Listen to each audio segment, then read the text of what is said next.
মাধ্যমিক পরীক্ষা শেষে এক মাসের মধ্যেই গলায় ফাঁস দিয়ে আত্মহত্যা করল মাধ্যমিক পরীক্ষার্থী। মৃত শিক্ষার্থীর নাম আলেমা খাতুন, বয়স 17 বছর।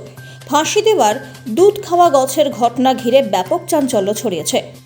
জানা গিয়েছে, মঙ্গলবার দিনভর ব্যাংকে কাজ করার পর মামা বাড়ি ঘুরে এসে রাত্রিবেলায় দরজা বন্ধ করে গলায় ফাঁস লাগিয়ে আত্মহত্যা করে ওই পরীক্ষার্থী।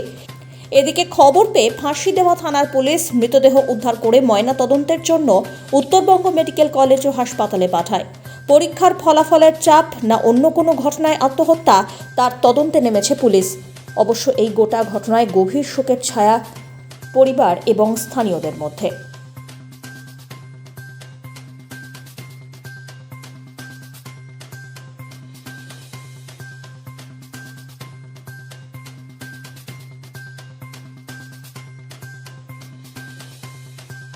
কোনো সূত্র পাওয়া যায়নি কেন? না না কিচ্ছু পাওয়া যায় না।